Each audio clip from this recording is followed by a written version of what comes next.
नमस्कार बच्चों, स्वागत है आपका हिंदी व्याकरण में। तो बच्चों, आज हम पढ़ेंगे हिंदी व्याकरण का अध्याय संधि।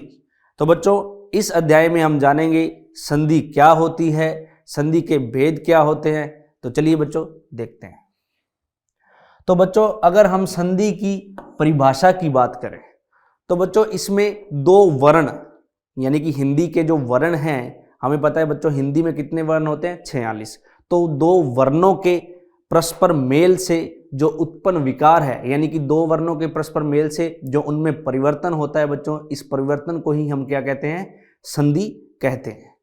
जैसे बच्चों देखिए कि दो वर्णों या ध्वनियों के संयोग से होने वाले विकार या परिवर्तन को हम संधि कहते हैं। ठीक है बच्चों, आगे है हमारे पास कि संधि करते समय कभी कभी एक अक्षर में, कभी कभी दोनों अक्षरों में और परिवर्तन होता है, और कभी कभी दोनों अक्षरों के स्थान पर एक तीसरा अक्षर बन जाता है।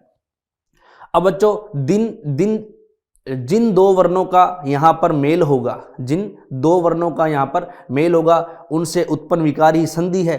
तो बच्चों ये जो उत्पन्न विकार यानी जो परिवर्तन होगा, ये कभी कभी एक वर्ण या एक अक्षर में होता है, कभी कभी दो वर्णों के मिलने वाले दोनों ही अक्षरों में परिवर्तन होता है, और कभी कभी बच्चों इन दोनों वर्णों के मिलने से एक तीसरा ही वर्ण बनता है। तो बच्चों संधि में ये तीनों प्रकार के परिवर्तन हो सकते हैं। इस संधि पद्धति द्वारा भी शब्द रचना होती है। ठीक है बच्चों, अब हम बच्चों इसके उदाहरण द्वारा देखते हैं। जैसे आप मान लीजिए हमारे पास उदाहरण है सुर प्लस इंद्र। तो बच्चों आप देखोगे सुर में यहाँ पर अगर मैं देखूं इसको, तो सुर में बच्चों लास्ट में ये यहाँ पर है हमारे पास अ, क्या है, अ वर्ण है, और प्लस आगे है हमारे पास इंद्र, क्या है, इंद्र।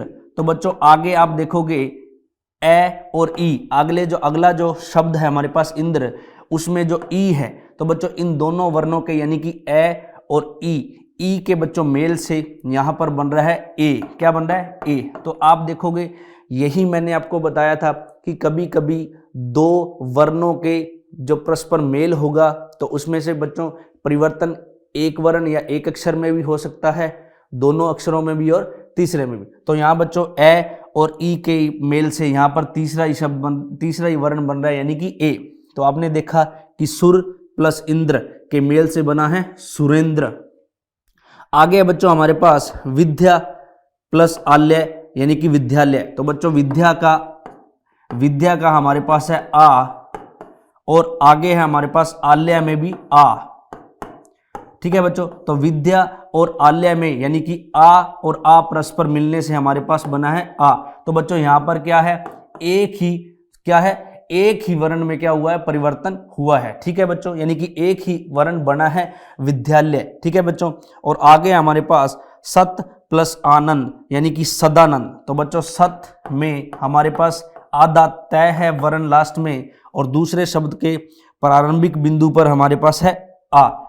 तो सत प्लस आ, आनंद में आगे बच्चों हमारे पास आधा तय और आगे स्वर है हमारे पास आ, और इन दोनों के परस्पर मेल से बना है हमारे पास द, क्या बना है, द।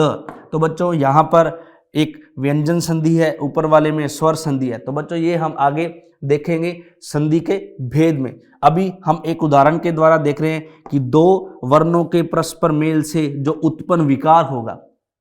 तो यहाँ पर बच्चों त, आधा त और स्वर यानी कि अ मिलने से बना है हमारे पास सदानंद। ठीक है बच्चों, तो बच्चों आगे हम संधि के पढ़ेंगे भेद। तो बच्चों संधि मुख्यतः तीन प्रकार की होती है, जिसमें हम देखेंगे स्वर संधि, व्यंजन संधि और विसर्ग संधि। तो बच्चों यानी कि इस संधि को हम दो भागों में पढ़ेंगे, और पहले भाग में हम पढ़ेंगे बच्चों स्वर संधि के बारे में। तो बच्चों स्वर संधि को पढ़ने से पहले हमें पता होना चाहिए कि हिंदी में जो स्वर कितने होते हैं। तो बच्चों हाँ, यहाँ पर लिखा है कि संधियां तीन प्रकार की होती हैं, जिसमें पहले नंबर पर यानी कि हम पढ़ेंगे स्वर संधि। तो बच्चों स्वर संधि के ये भेद हैं, और स्वर संधि को पढ़ने से पहले मैं आपको बता दूं कि हिंदी में जो हमारे पास अ ये वर्ण है आ, छोटी ई, बड़ी ई, अ आ ई और उ ऊ छोटा ऊ और बड़ा ऊ, और ए ऐ और ओ औ, ठीक है बच्चों, और अंग, ठीक है। तो ये सारे हिंदी के क्या होते हैं बच्चों, स्वर होते हैं। क्या होते हैं, स्वर होते हैं। और हिंदी में बच्चों स्वरों की संख्या क्या होती है, 11। मुख्यतः हिंदी में 11 स्वर होते हैं बच्चों, और 33 व्यंजन होते हैं। क्या होते हैं, 11 स्वर होते हैं और 33 व्यंजन होते हैं। अब बच्चों हम संधियों के प्रकार में देखेंगे स्वर संधि, और स्वर संधि के आगे 5 भेद होते हैं बच्चों, जिसमें से पहले नंबर पर है दीर्घ संधि, दूसरे नंबर पर है गुण संधि, और आगे है तीसरे नंबर पर वृद्धि संधि, फिर है बच्चों आयादी संधि और यण संधि।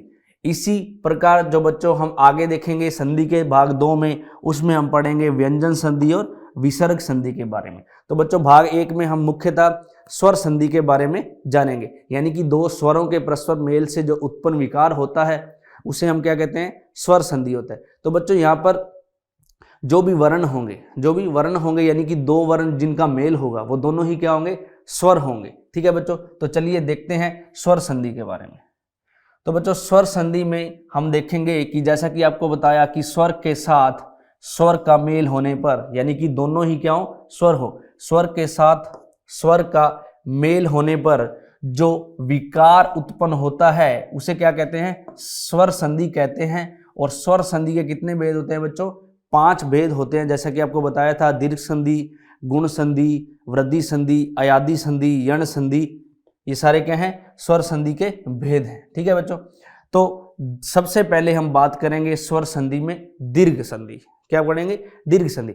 अब बच्चों नाम से ही पता लगा है दीर्घ, यानी कि 2 स्वरों के मेल से, यानी कि चाहे एक छोटे, यानी कि अगर बात करूं अ और आ, तो अ में बच्चों जो आ है वो दीर्घ है और अ है वो ह्रस्व स्वर है। तो चाहे हस्व स्वर का हस्व स्वर के साथ मेल हो तो भी दीर्घ बनेगा, और चाहे दीर्घ का दीर्घ के साथ मेल हो तो भी क्या बनेगा, दीर्घ ही बनेगा। चलिए देखते हैं। तो यहाँ पर हमारे पास दीर्घ संधि में है कि स्वर्ण हस्व या दीर्घ स्वरों के मिलने से उनके स्थान में दीर्घ स्वर हो जाता है। तो जैसा कि आपको बताया कि यदि हस्व का हस्व के साथ होगा तो भी दीर्घ बनेगा, दीर्घ का दीर्घ के साथ मेल होगा तो भी दीर्घ बनेगा, और हस्व के साथ दीर्घ का बनेगा तो भी बच्चों क्या होगा, दीर्घ स्वर ही होगा। ठीक है, वर्गों का संयोग चाहे हस्व प्लस हस्व हो या फिर हस्व प्लस दीर्घ हो, और चाहे दीर्घ प्लस दीर्घ हो, तीनों ही बच्चों, तीनों ही स्थितियों में हमारे पास जो मेल से सवर्ण यानी कि स्वर है वो क्या हो जाएगा, दीर्घ हो जाएगा। बच्चों उदाहरण के द्वारा देखते हैं। सबसे पहले जैसे आप देखिए आ प्लस आ, ये भी क्या बनेगा, बड़ा आ। तो विद्या प्लस आल्य, तो बच्चों विद्या में ला हमारे पास यहाँ पर क्या है, स्वर आ, और आल्य में भी हमारे पास क्या है, आ। तो आ प्लस आ बराबर होगा, यानी कि दीर्घ ही होगा तो आ होगा। तो विद्या प्लस आल्य विद्यालय। तो बच्चों विद्यालय का जो विद्यालय में जो संधि होगी वो क्या होगी, दीर्घ संधि, यानी कि दीर्घ स्वर संधि। और विद्यालय का बच्चों संधि विच्छेद क्या होगा, संधि विच्छेद होता है बच्चों जो परस्पर संधि होने से जो शब्द बना है उसका विच्छेद, यानी कि उसके टुकड़े करना। तो विद्यालय का संधि विच्छेद क्या होगा, विद्या प्लस आल्य। तो विद्या प्लस आल्य, ठीक है, जहां पर विद्या प्राप्त करने का जो स्थान है उसे हम क्या कहते हैं, विद्यालय। आगे है बच्चों हमारे पास ई, छोटी ई और बड़ी ई। तो मैंने आपको बताया जैसे कि चाहे छोटा स्वर हो चाहे बड़ा हो, दोनों के परस्पर मेल से बनेगा कौन सा, बड़ा। तो छोटा ई और बड़ा ई के संयोग से भी क्या बनेगा बच्चों, बड़ा ई बनेगा। तो देखिए यहां पर हरी, हरी में बच्चों कौन सा है, ई कौन सा है, बड़ा। हरी में कौन सा है, ई बड़ा। तो यहां पर हम लिखेंगे ई बड़ा और प्लस ईस, ईस में भी क्या है बच्चों, बड़ा ई है। तो ई, बड़ा ई और बड़ा ई बनने से हमारे पास यहां बना है दीर्घ स्वर ही बनेगा। तो हरीश में कौन सा आएगा, बड़ा ई। तो बच्चों हरीश का ध्यान रखना कि हरीश में अगर हमसे पूछे कि कौन सी संधि है तो हरीश में कौन सी संधि होगी, दीर्घ स्वर संधि। और हरीश का अगर संधि विच्छेद पूछेगा तो क्या होगा, हरि प्लस ईस, क्या होगा, हरि प्लस ईस। उसी प्रकार बच्चों आगे देखिए हमारे पास ई प्लस ई हो तो भी क्या होगा, हमारे पास इंद्र। तो यहां आप देखोगे मही, क्या है, मही। तो मही में कौन सी है हमारे पास मात्रा, यहां पर बड़ी ई, क्या है, बड़ी ई। तो बड़ी ई प्लस आगे है हमारे पास छोटी ई इंद्र में, तो मही प्लस इंद्र, तो ई छोटी और ई बड़ी और ई छोटी दोनों से मिलकर क्या होगी बड़ी ई, तो महेंद्र बनेगा। क्या बनेगा बच्चों महेंद्र। तो महेंद्र में कौन सी संधि होगी दीर्घ स्वर संधि। तो बच्चों चाहे छोटा ई हो चाहे बड़ा ई हो, उनके मेल से या दोनों ई बड़े हो या एक छोटा एक बड़ा हो, दोनों के परस्पर संयोग से जो बनने वाला ई होगा वो क्या होगा बड़ा ई होगा। इसमें कौन सी संधि होगी बच्चों दीर्घ स्वर संधि। और महेंद्र का अगर हमसे पूछे कि संधि विच्छेद क्या होता है तो बच्चों वो होगा मही प्लस इंद्र। तो बच्चों आगे है हमारे पास ऊ, छोटा ऊ प्लस ऊ, छोटा ऊ बराबर में हमारे पास बनेगा बड़ा ऊ। ठीक है बच्चों, तो हमारे पास इसका उदाहरण है सु प्लस उक्ति। तो बच्चों यहाँ पर सु छोटा आएगा प्लस उक्ति में भी क्या है ऊ छोटा है, तो दोनों छोटे ऊ के परस्पर मेल से हमारे पास बना है सुक्ति। तो बच्चों सुक्ति में जो हमारे पास आएगा सु वो बड़ा आएगा। तो बच्चों हमें संधि भी पता होना चाहिए और संधि विच्छेद भी पता होना चाहिए। तो सुक्ति का अगर हम संधि विच्छेद करेंगे तो सु ध्यान रखें बच्चों छोटा आएगा। कई बार यहाँ पर गलती कर देते हैं बच्चे कि सुक्ति में अगर सु बड़ा है तो उसका संधि विच्छेद करेंगे सु बड़ा ही लगा देंगे, लेकिन बच्चों जो उसका वास्तविक रूप से संधि विच्छेद होगा वो होगा सु छोटा प्लस में उक्ति यानी कि सुक्ति।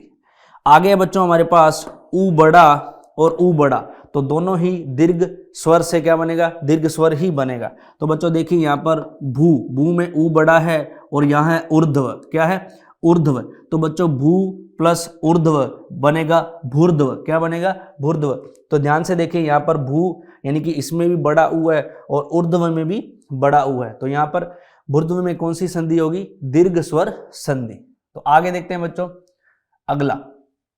अगला है हमारे पास गुण संधि, यानी कि स्वर संधि का दूसरा जो भेद है वो है गुण संधि। तो बच्चों ध्यान से देखना कि जब ए अथवा आ, ध्यान से देखना जब ए अथवा आ के आगे ई या बड़ी ई आए, ये बच्चों गुण संधि का नियम है कि यदि ए और आ के आगे ई अथवा बड़ी ई आता है तो इनके स्थान पर ए हो जाता है। तो बच्चों यहाँ पर दो वर्णों के परस्पर मेल से एक तीसरा ही वर्ण बन रहा है, तो यानी कि संधि में तीनों स्थितियां हो सकती है, या तो एक ही वर्ण में परिवर्तन होगा या दोनों में या फिर तीसरा वर्ण बनेगा। तो इसी प्रकार ए या ए आ के आगे यदि ऊ या ऊ है, अब ध्यान से देखना बच्चों यदि ए या आ के आगे ई या बड़ी ई आएगी तो उसके स्थान पर बनेगा ए, लेकिन यदि ए या आ के आगे ऊ या बड़ा ऊ लगेगा तो इसका बन जाएगा ओ।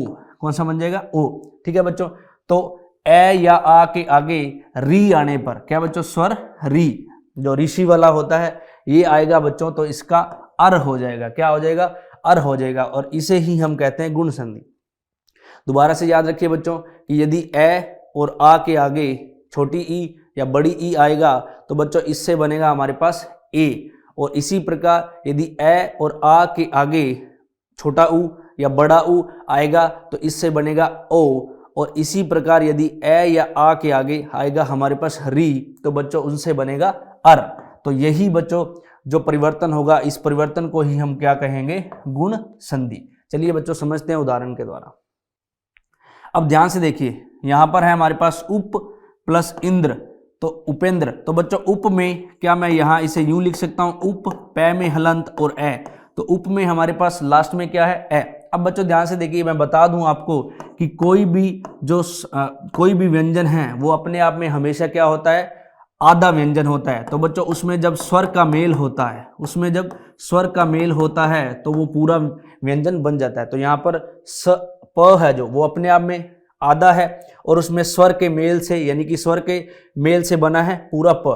तो बच्चों यहाँ पर उप में हमारे पास है अ प्लस इंद्र और आगे है बच्चों हमारे पास ई, और हमें पता है कि ए या आ के आगे ई या ई लगने से जो परिवर्तन होगा वो होगा ए। तो बच्चों उप प्लस इंद्र का बनेगा उपेंद्र। तो उपेंद्र में कौन सी संधि है गुण स्वर संधि, और हमें इसका संधि विच्छेद याद रखना है बच्चों कि उपेंद्र में जो संधि विच्छेद होगा उपेंद्र का क्या होगा उप प्लस इंद्र। आगे है बच्चों हमारे पास रमा प्लस ईश। तो बच्चों यहाँ पर हमारे पास है आ और यहाँ पर है बड़ी ई। तो ए के आगे यदि ए या आ के आगे या तो छोटी ई आए या बड़ी ई आए, जो परिवर्तन होगा बच्चों वो होगा ए से। तो रमा प्लस ईश क्या होगा रमेश। तो बच्चों हमें रमेश का संधि विच्छेद याद रखना है कि वो क्या होता है, रमा प्लस ईश। अब बच्चों संधि विच्छेद में जो दोनों शब्द अलग अलग होते हैं, दोनों का ही अर्थ अलग अलग होता है, लेकिन उनके परिवर्तन से एक जो शब्द बनता है उसका अर्थ अलग होता है। ठीक है बच्चों, तो यहाँ पर रमा का अलग अर्थ है, ईश का अलग अर्थ है और रमेश का अलग अर्थ है। आगे है बच्चों हमारे पास चंद्र प्लस उदय। चंद्र प्लस उदय, तो बच्चों यहाँ पर है हमारे पास अ और प्लस में यहाँ है हमारे पास उ, और ए और उ के मेल से हमें पता है बच्चों बनता है ओ। तो चंद्र प्लस उदय, तो इसका क्या होगा, चंद्रोदय। तो बच्चों चंद्रोदय में कौन सी संधि है, चंद्रोदय में संधि है गुण स्वर संधि, और चंद्रोदय का संधि विच्छेद क्या होगा, तो बच्चों वो होगा चंद्र प्लस उदय। आगे देखिए बच्चों हमारे पास यहाँ पर महा प्लस ऋषि। तो बच्चों महा में हमारे पास स्वर है आ और ऋषि में हमारे पास स्वर है री। तो बच्चों मैंने आपको बताया था कि यदि ए और आ के आगे री आए तो उसका हो जाता है अर। क्या हो जाता है, अर। तो यहाँ पर महा प्लस ऋषि से बनेगा महर्षि। क्या बनेगा, महर्षि। तो महर्षि में कौन सी संधि है बच्चों, गुण स्वर संधि। कौन सी है, गुण स्वर संधि। और महर्षि का यदि हमसे संधि विच्छेद पूछे तो होगा महा प्लस ऋषि। आगे हमारे पास वृद्धि संधि। क्या है, वृद्धि संधि। तो बच्चों जब ए या आ के आगे ए या ऐ आता है तो दोनों का ऐ हो जाता है, और इसी प्रकार यदि ए या आ के आगे ओ आता है तो बच्चों इसका भी औ हो जाता है। ठीक है, तो दोनों का ओ औ हो जाता है, और इसे ही हम क्या कहते हैं, वृद्धि संधि कहते हैं। तो बच्चों ध्यान रखेंगे कि यदि हमारे अ या आ के बाद ए या ऐ आता है तो उसका बच्चों वृद्धि होके क्या हो जाएगा, ऐ हो जाएगा। और उसी प्रकार यदि हमारे पास स्वर अ या आ के बाद ओ आएगा तो उसकी भी वृद्धि होकर क्या हो जाएगा, औ हो जाएगा। तो बच्चों ध्यान से देखते हैं, इसके हमें उदाहरण के द्वारा समझते हैं। तो हमारे पास सबसे पहले पढ़ा हमने अ प्लस ऐ हो तो क्या हो जाएगा उसका ऐ। तो देखिए मत प्लस एक्य, मत प्लस एक्य। तो बच्चों यहाँ पर मत है तो मत में हमारे पास है अ, और एक्य में हमारे पास है ऐ। तो अ प्लस ऐ से बच्चों वृद्धि होकर ऐ हो जाएगा, तो इसका बन जाएगा मतैक्य। क्या बन जाएगा, मतैक्य। तो बच्चों इसको मतैक्य नहीं बोलना, मतैक्य बोलना है, क्योंकि एक जो इसका जो साउंड होता है, ध्वनि होती है ऐ की, वो होती है ऐ। तो यहां पर होगा मतैक्य। आगे है बच्चों यदि हमारे पास आ हो और उसके आगे भी यदि ए हो तो उसका भी क्या हो जाएगा, ऐ हो जाएगा। तो बच्चों सदा प्लस एव, तो यहां पर सदा में है हमारे पास आ और ए में है छोटा ए, तो आ प्लस ए से भी क्या बनेगा बच्चों, ऐ बनेगा। तो सदा प्लस एव का क्या होगा, सदैव। और सदैव में बच्चों कौन सी संधि होगी, तो वृद्धि स्वर संधि होगी। और सदैव का अगर हमसे संधि विच्छेद पूछे तो होगा सदा प्लस ए। आगे है बच्चों हमारे पास आ प्लस ओ। तो बच्चों यदि आ के आगे ओ हो तो वृद्धि होकर उसका भी क्या हो जाएगा, औ हो जाएगा। तो बच्चों यहाँ पर है हमारे पास महा में है हमारे पास स्वर आ और औषधि में है हमारे पास ओ। तो आ प्लस ओ से बनेगा औ। तो बच्चों ये होगा महौषधि। क्या होगा, महौषधि। तो महा प्लस औषधि से बनेगा महौषधि। ठीक है बच्चों, तो याद रखना है कि महौषधि में कौन सी संधि होगी, वृद्धि स्वर संधि, और महौषधि का संधि विच्छेद होगा महा प्लस औषधि। आगे देखते हैं बच्चों, आगे हमारे पास यण संधि। कौन सी है, यण संधि, यानी कि यण स्वर संधि। तो बच्चों यदि हमारे पास ई उ और औ और री के आगे कोई भी भिन्न स्वर आता है तो क्रमशः ये, अब बच्चों ध्यान देखना है, तो क्रमशः ये क्या बन जाएगा, य व र और ल।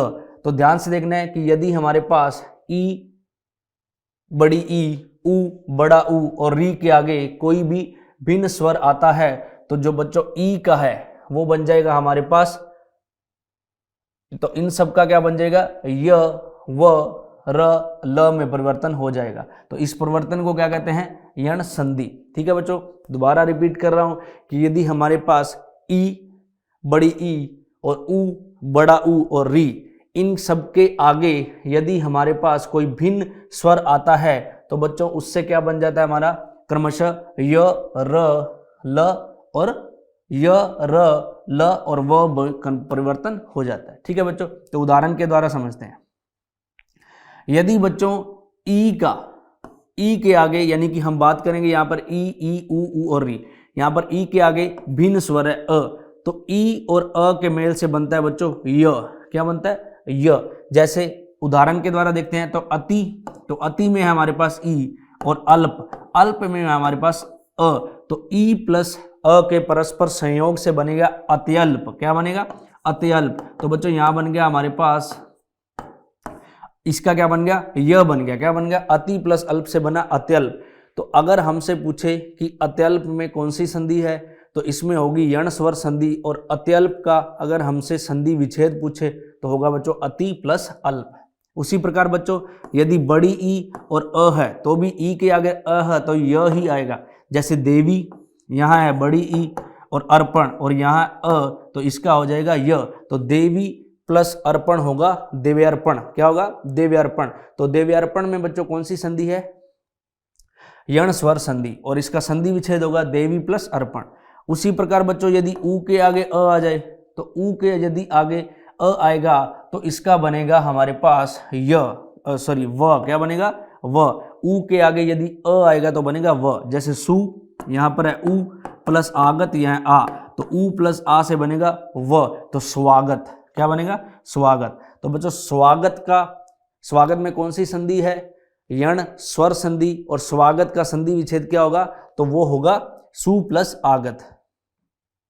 उसी प्रकार बच्चों यदि ऊ के आगे आ जाए तो इसका भी क्या बनेगा? व बनेगा। जैसे वधु प्लस आगमन, तो यहाँ पर क्या है? बड़ा ऊ है और आ है, तो इसका भी क्या बनेगा? व बनेगा। तो वधु प्लस आगमन का होगा वधवागमन। क्या होगा? वधवागमन। तो वधु प्लस आगमन होगा वधवागमन। तो वधवागमन में बच्चों कौन सी संधि है? यण सर संधि। आगे हमारे पास बच्चों री, और री के आगे यदि अ आता है तो इसका बनता है र। क्या बनता है? र। जैसे पितृ, तो बच्चों ये जो यहाँ पर पित तय के पैर में र है, यही क्या है? री। स्वर क्या है? री, और प्लस आ आगे है हमारे पास आ, तो र के आगे भिन्न स्वर यानी कि आ आएगा तो बनेगा इसका र। तो पितृ प्लस आज्ञा में होगा पित्राज्ञा। क्या होगा? पित्राज्ञा। तो पित्राज्ञा में कौन सी संधि होगी बच्चों? यण स्वर संधि, और पित्राज्ञा का संधि विच्छेद क्या होगा? तो वो होगा पितृ प्लस आज्ञा। आगे है बच्चों हमारे पास स्वर संधि का अंतिम भेद, जिसे हम कहते हैं अयादी संधि। तो बच्चों अयादी संधि में ध्यान से देखिए, यदि हमारे पास ए ह्स्व या ऐ दीर्घ, उसी प्रकार ओ और औ के बाद में कोई भी भिन्न स्वर आता है तो ए का हो जाता है ऐ का हो जाएगा आए, ओ का होगा अव, और औ का हो जाएगा आव। तो परस्पर याद रखना है बच्चों हमें, ए का हो जाएगा ऐ का होगा आए, ओ का होगा अव, और औ का होगा आव। उदाहरण के द्वारा समझते हैं। हमारे पास है ने प्लस अन, तो हमारे पास यहाँ पर है ए प्लस अ, तो बच्चों ए और अ से हमें पता है बनेगा आए, तो ने प्लस अयन होगा बच्चों नयन। तो नयन में कौन सी संधि है? अयादी स्वर संधि, और इसका जो संधि विच्छेद है वो होगा ए यानी कि ने प्लस अयन। उसी प्रकार बच्चों यदि आई प्लस ए, तो हमें पता है इसका होगा आए, तो आप देखोगे नई प्लस अक, तो वो होगा नायक। तो नायक में कौन सी संधि होगी? अयादी स्वर संधि। आगे बच्चों हमारे पास ओ, हमें पता है कि ओ के बाद यदि स्वर आएगा तो होगा उसका अव। तो बच्चों पो प्लस अन, तो पो प्लस अन का बन जाएगा पवन, क्योंकि पो ओ और ए आने से अव बन जाएगा। क्या बन जाएगा? अव। और बच्चों अंतिम लास्ट में है हमारे पास औ प्लस ए, तो औ के साथ यदि ए आएगा तो बनेगा आव, तो बनेगा पौ प्लस अक, तो इसका बनेगा पावक, क्योंकि यहाँ पर किसका ध्वनि आएगी? आव की। ठीक है बच्चों, तो याद रखना है कि यदि ए ऐ ओ और औ के बाद कोई भिन्न स्वर आता है तो उसका ए का ऐ हो जाएगा, ऐ का आय होगा, ओ का अव होगा, और औ का आव हो जाएगा। ठीक है बच्चों, तो बच्चों इसी के साथ जो हमारा संधि अध्याय का भाग 1 है, जिसमें हमने बच्चों जाना था स्वर संधि के बारे में और स्वर संधि के भेदों के बारे में, जिसमें हमने पढ़ा स्वर संधि के जो भेद हैं, दीर्घ संधि, गुण संधि, यण संधि, आयादी संधि और वृद्धि संधि के बारे में पढ़ा था। तो बच्चों ये जो भाग 1 है संधि का वो यहीं समाप्त होता है। आगे मिलते हैं बच्चों संधि के अगले भाग में, तब तक के लिए धन्यवाद।